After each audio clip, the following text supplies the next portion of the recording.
My name is Joan Gore, and I am conducting this interview on behalf of AIEA's Archival Video Interview Project. We are talking with people who have led the development of the field in the past generation and who are beginning themselves to think about retirement, not necessarily retiring, but who are in an excellent position to look back and talk about how international education has developed, what the challenges were then, what the challenges are now and going forward in the future, and what their career has been like. And today I am privileged to talk with Dr. Susan Buck Sutton, who is Senior Advisor for International Initiatives at Bryn Mawr College, and has been there as a leader for some time. May I ask you, Susan, to talk a little bit about what your job is and what your role is now? Certainly. And actually, I've only been there, well, I have been there for some time, but not in my current role. Right. I've been at Bryn Mawr in my current role for only 4 years. And when I was there before, I was a student. Way back in the Middle Ages. I was a student there. So what has happened is that I spent most of my career at Indiana University, took early retirement, but as we say, 60 is the new 40. Right.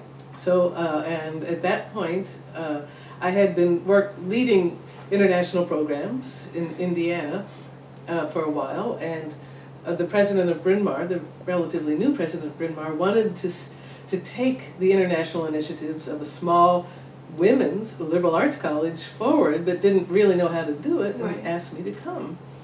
So I report directly to the president, and my main charge is this. My main charge is to think about internationalization in the context, as I said, of a small liberal arts women's institution that by the traditional measures, number of students who study abroad, number of international students who come in, number of languages taught to the students, it does very well, but has come to realize that there's more to internationalization in the 21st century. Right. But most of the models that are out there for how to internationalize come from large institutions. So how to take what expertise I developed at Indiana and put it into a new context. So that has been my role there. It's been a work in progress ever since I landed. A work in progress for me as well as the institution, because we've all had to figure out what an SIO would be at a liberal arts college. Right. So. Right, where the financial models are different and where the needs of students can often be different as well, both inbound and outbound. It's very interesting, I think, to talk with someone who is now at a women's college, because at least in terms of American international education, women have often been the leaders and remain the leaders in areas in study abroad, both professionally and as participants. And they've played an enormously important role. I've done a book on this, and it's something I care about. I have read your book on this. Oh, well, thank you. I cite your book on this with some frequency. Thank you. Well, it's something I'm passionate about, and I'm always excited to talk with women leaders who are working on behalf of women students. Yeah, and it's been very exciting for me to go back to Bryn Mawr as a women's college. When I went to Bryn Mawr, the Ivy League was virtually all male, and then there was this group called the Seven Sisters. And if you were a certain kind of student in high school on the East Coast, you went to the Seven Sisters if you were female, and otherwise you went to the Ivy League. So I didn't think a whole lot about the gender issue when I was at Bryn Mawr as a student, other than that the second wave of the women's movement was just starting to make itself felt, and we all got on that train and kept going.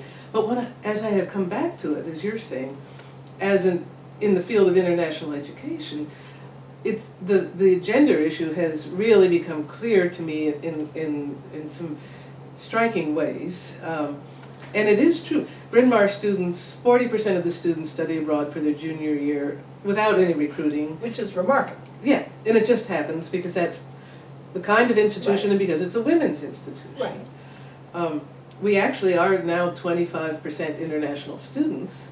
We also receive women from overseas whose families believe that a women's institution will be safer for them. Which is also interesting, because Right. the values, there could be value clashes there. There are value clashes, but not with the students themselves, but with the families. Right. And as I always say, yes, we will keep them very safe, but they will come back changed. You Right. understand? Right. They won't be the same. They will think new thoughts when they come back. Ultimately, I think everyone comes to see that their daughters have grown Right. from the experience. But I do think that in the context of a women's institution, that some of the international education issues take on a different importance. Let me give an example. Just this morning, I put together a session with the president of EFAT University for Women in Saudi Arabia, and the vice president of IUPUI University for Women in Seoul, South Korea, and we were talking about what has happened, that there's worldwide gender parity has been reached in terms of students who are going to university. Half the university students in the world as of 2009 are now women. But then we raised the issue, what about gender equality, which is a different issue. concept. And indeed, half may be women, but are they receiving the kind of education that enables them to grow and reach their full potential? And the various measures that we have on that are not really yet, but also what does that mean for us as international educators? And what are the lessons that the women's colleges have learned about how to educate young women to lead fulfilling, meaningful lives? Can those be translated into what we do as international educators? Not, of course, for the parity that you want to have men and women participating, but also if we're receiving women students in larger numbers, which in the United States we are, Right. What kind of education do we need to be giving these young women, and how do we need to understand the context that they will be going back to and how they're going to have to function in that context? What is our responsibility to meet those needs that they Right. have? Right, so you're right, you're in a very unique position. Yes. And it must be wonderful to be able to utilize the experience you've had over the years and the resources. Excuse me, I have an allergy, so my voice gets crinkly. 'Tis the season. Yes, the resources that internet are available to international educators now that were non-existent when we both Right. started in this field. Yes. So I'm interested to know, as you look from your position now back to the beginning of your career, how did you start, and why did you start, and where did you start, and what was there? Okay. Well, I did not start in the field of international education, except in the broadest sense of the word. I started as an anthropologist. I still am an anthropologist. But even that goes back to sometime in junior high school. And I'll answer your question. But No, I'd I'll like to hear work this. I would like to hear this. Sometime in junior high school, I knew I would be going to college. I was that kind of junior high student. And I knew I wanted probably to go in the social sciences because I was fascinated by what makes people tick, why do they do what they do. And then I read a listing of the social sciences and what each of the social sciences does, and I got sociology, political science, anthropology. Anthropology looks at all cultures everywhere in the world. I thought, well, that's right. If you're going to talk about human behavior, you have to look everywhere. You can't possibly just look in one place. You have to look everywhere. So I knew I was going to be an anthropologist in junior high school because it made logical sense to me. But that, I think, was tapping something that has led many of us into this field. Somehow inherently we feel that we want to look at all human beings. We want to be part of all human beings. There are also issues of equity and embedded in all of this as well. So I went to Bryn Mawr College, majored in anthropology, went on, got a PhD in anthropology, University of North Carolina, sorry UVA. Sorry UVA, sorry. You can delete that part. No, that's fine. Okay. We accept your apology. Okay. and entered the field as an assistant professor of anthropology at the urban campus of Indiana University, which is known as IUPUI because it's also the urban campus of Purdue University. Right. So it's Indiana University, Purdue University, Indianapolis. But even then, I was doing faculty-led study abroad, so that was my entree into this field. Right. I'm a cultural anthropologist of modern Greece, and I really wanted to share that with the students. I was very excited by the fact that I was teaching a lot of first-generation non-traditional students at IUPUI, Right. and that I wanted to give them the same kind of background I'd gotten at Bryn Mawr, but in this large, urban, public, research-driven institution. Not that Bryn Mawr isn't research-driven, but Yes, it's a different level, right. different scale of research. But also because these students deserve to know about that broader world out there. And when I landed in Indiana, this was 1978, most of the students in my classes had never been out of the state of Indiana. Yeah. And it had a relatively low immigrant population in central Indiana. It's not in northern Indiana near Chicago a lot, but not in central Indiana. So they had very little experience of that world that was about to hit them in what we came to call globalization by the end of the 1980s. We knew Right. something was happening. So I was drawn into this. I want to get the students out there. I also want to teach courses that help them understand this world. That was my entry point. Along the lines, I then got drawn into being on the faculty advisory committee to the international office, which was a very fledgling office. Yes. I became chair of that committee as a faculty member, so I could observe the office, so I can respond to what it was like in the 1980s in that office. It basically was an office that dealt largely with incoming international students and a little bit of study abroad, but IUPUI students did not do a whole lot of study abroad at that point in time. Public urban institutions, those students weren't supposed to do Right. that. It wasn't on their radar screen, and they didn't see themselves doing it either. So this office largely tried to keep track of the incoming international students, tried to make sure they found housing and did the visa work and all of that needed to be done, and was not at all connected to the academic side of campus. There was a growing international studies program that I was part of as a faculty member, but that had no connection Right. to the international office.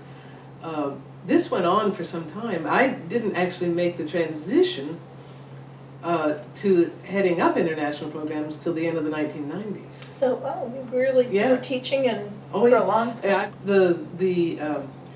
A sociology professor, I'd overheard him saying that study abroad, or faculty-led study abroad, is just junkets for faculty. Right. So, I need to talk to him, Dave. We're old friends. I don't think these are junkets. I think these are very valuable educational experiences. But furthermore, Dave, why don't you come to Moi University in Kenya with me on my next trip? And we can talk about That it was some more. smart. Oh my goodness. Well, I just had to, and finally he said, yeah, okay, I'll come if you pay for it. And I said, okay, I'll pay for it. This is important to me. And so he wasn't the only one on the next trip, but he came. Furthermore, he also thought that there was international activity was a bit of a luxury and a distraction. His specialty was studying domestic abuse in the United States, and he really felt that a public institution such as IUPUI should be focusing on local issues, Right. and that there were almost ethical problems with looking outside the United States. So I got him to Kenya, introduced him to the sociology department at Moi. Lo and behold, one of their faculty members studies domestic abuse in Kenya. Wow. They start talking. Pretty soon they're both saying, we need to do research together. We need to do comparative research. Wow. And that led to that, exactly that. He has been back and forth to Kenya many times since, so their sociologists have been back and forth to Indiana many times since. He got it, and realized how this was enhancing both sides. Plus, we got, as you can imagine, the faculty at Moi University, they're very poorly paid. Their offices are the size of closets, and they actually have metal bars. Oh my gosh. Because for fear of Yeah. robbery or Right. whatever, and they have no books in their library, blah blah blah. So in every way they could be a classic ugly American could condescend. but he immediately saw that the colleagues he was working with were just as smart as him, well educated, but we needed to open up the resources we had to them so that they could run with this. Right. And I went to the provost, and the provost cooked up this idea. If we appoint some of them as adjunct Indiana University faculty members, they can then access our digital library. Of course. And so we did. Of course. Another whole change in international education, too. And so that means they can do the literature research that they can't now do to back integrate. Absolutely. So all of the above. And I think because this particular project, which was our first, was so, everybody was transformed by it. They caught the bug. They came to see that internationalization was this broader thing, and that came to happen across the campus. The international office was moved and more visible, and they started coming in to us more, and we would be invited, we are developing this program, do you want to help, or can you help? And then the research office, whoa, this was another one, worked out a deal, the provost helped on this one, research office, recognizing that more and more faculty are doing research that has an international component to it. And that's another piece of internationalization. Either they're studying another part of the world, or they're collaborating with a colleague in another part of the world. So we worked out a deal that 20% of the indirect costs of all external grants that are international would come back to be used as seed money, small grants, for faculty to start doing international work. And if they stopped getting external grants as a result of that, then the seed money would disappear. But if all it did was grow. So right away, the research office came to see that they needed to internationalize research, and that we could help them internationalize research by running the seed grant program and screening the faculty and understanding what's involved in international research. It was great. Yeah. So things fell into my lap, but in many ways, I also credit it with this, that IUPUI is one of the public urban institutions in the U.S. They are playing the role now that the land grants played in the 19th century. And at the moment that this was happening at IUPUI was a moment of great growth and experimentation. The moment that internationalization was changing was a moment of great growth and experimentation at IUPUI. Right. So it was open to new ideas. Right. I think if you look at institutions that have a longer history and more established ways of thinking about international education, it's actually harder to change those. It's easier to change something that is changing institutions all in growth and development mode. Right. There's not as much entrenched there. So we were able to do some pretty incredible things that then led us all to see internationalization in a very different way, and elevated the role of SIO. So that when I left, and when I took early retirement and left, we were able to recruit a really great person, Gil Latz, who was at Portland State University. And he was able to pull down a salary many times bigger than mine. Of course, those are gender issues. Well, there's gender issues, but also they knew. But it's a change. It's a change in the perception of the role of an SIO, That's right. and that really probably was the case there. Yeah, it was the case, absolutely. So that all happened in a period of about a dozen years. Yeah. That these really incredible changes occurred. Well, I'm so glad you raised the issue of the SIO, him or herself, because even that is somewhat new in American higher education, quite new actually in American higher education, and part of the recognition that not only should international education be at the center, but in fact it functions at the center, which is still something we sometimes have to struggle with, that exposing, I think, that this is really the case. Yeah. But tell me a little bit about SIO means Senior International Officer at an institution, and the people who come into it can sometimes be diverse. I would be interested to know what you think the skill set today is, because I think it might be a kind of hard job description to fill. I think so. because there's been debate about whether it's better to draw somebody in from the faculty side, Right. or to have somebody work their way up through study abroad or international student Procedural services, side, right. and develop that way. Now, my opinion is you can come at it from either direction and be equally good or equally bad. Yes. There are pluses and minuses to each of those directions. The ideal person is one who has who in some way combines both of those. But having said that, there are very few of those ideal people out there unless they've already been in Right. the role and managed to acquire the full range of skills and knowledge that I think are necessary for this. So I think today, the skill set that I would be looking for, if I were hiring, would have all of the following, and that's why it's so difficult. Because internationalization now is understood as a core part of an institution, having significant research and academic ramifications as well as student mobility implications, I think an SIO must understand institutions very, very broadly. They must have had an experience in academic institutions. I'm not a big fan of former ambassadors moving into this role because I don't know that they have that experience to understand how the institution works. They must have risen at some point to be thinking institution-wide as opposed to unit-specific. Right. I also think it's really important that they have a sophisticated knowledge of at least one arena of international education in the sense of area studies, language, anthropology, political science. I think that if you're going to be operating in an academic setting, that it's really important to have that for credibility with the faculty. Right. But it's also important to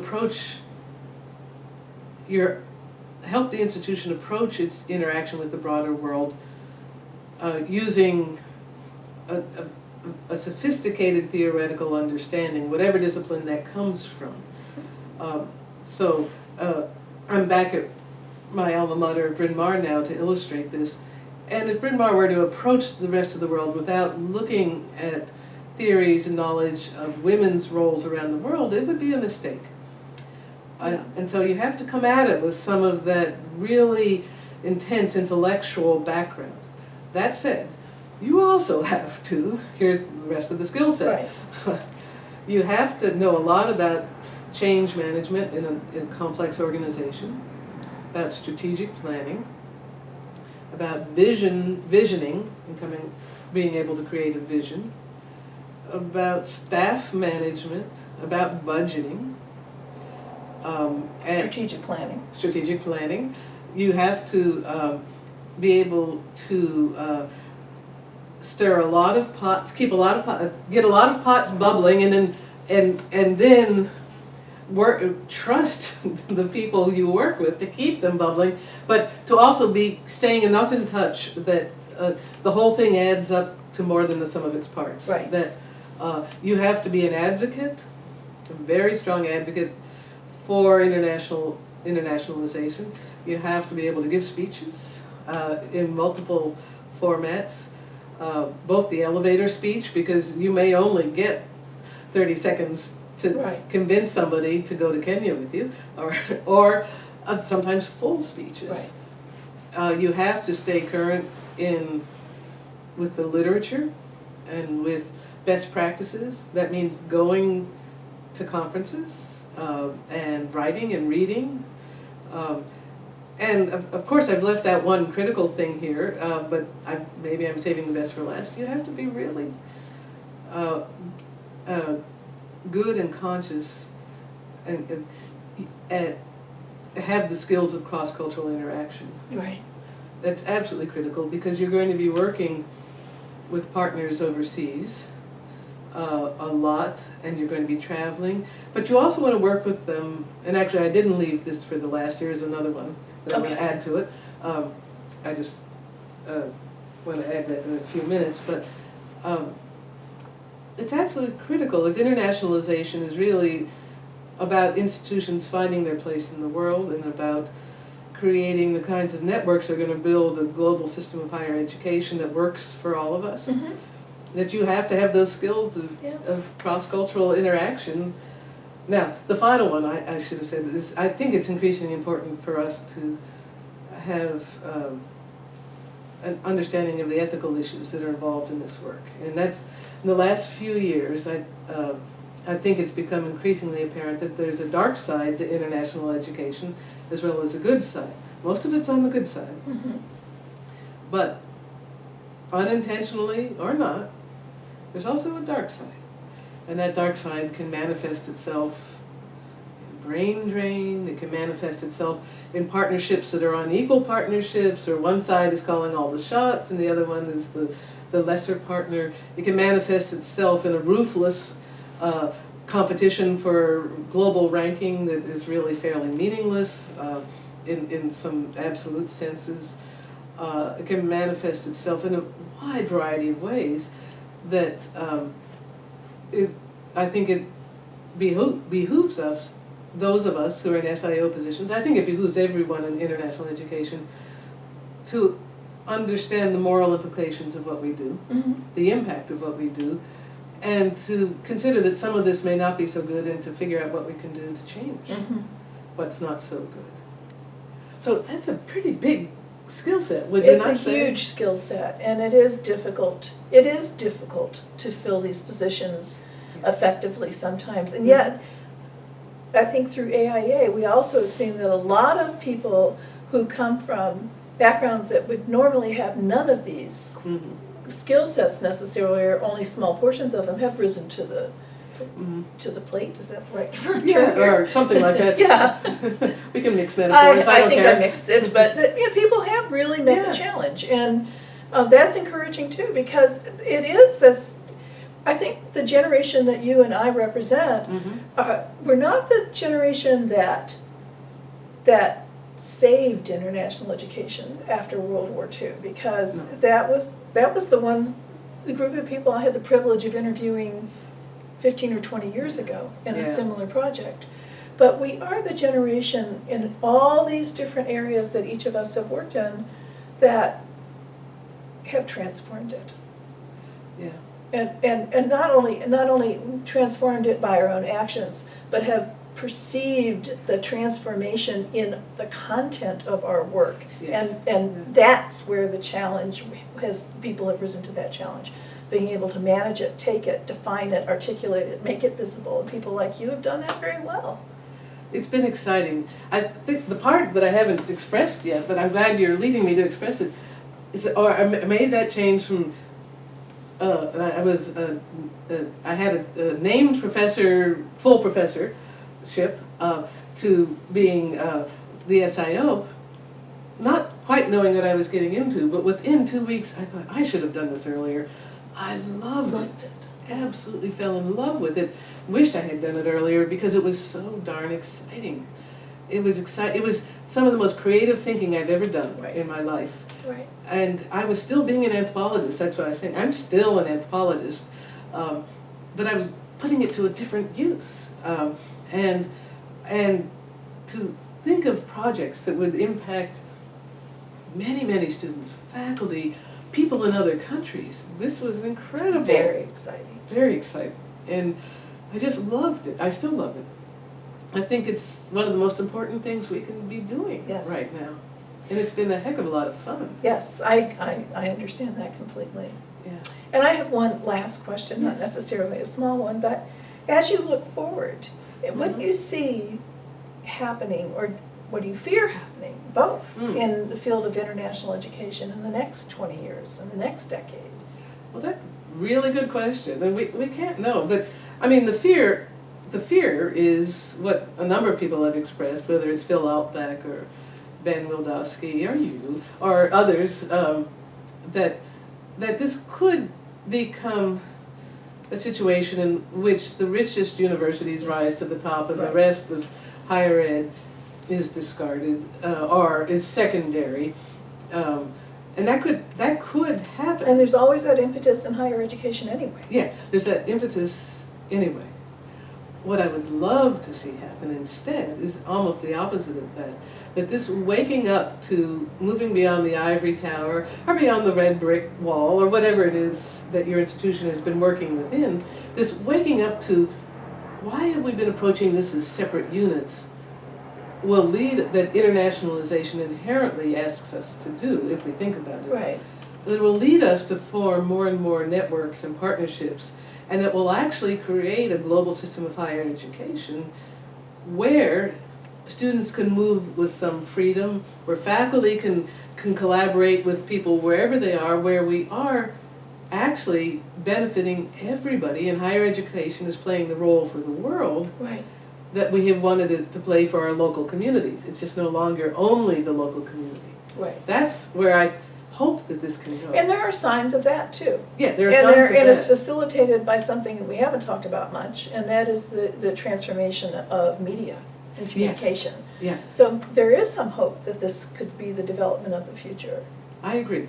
And that IT revolution that happened a decade or so before will be Just- part of it. Right, exactly. Absolutely. Well, I have thoroughly enjoyed this Me too. discussion.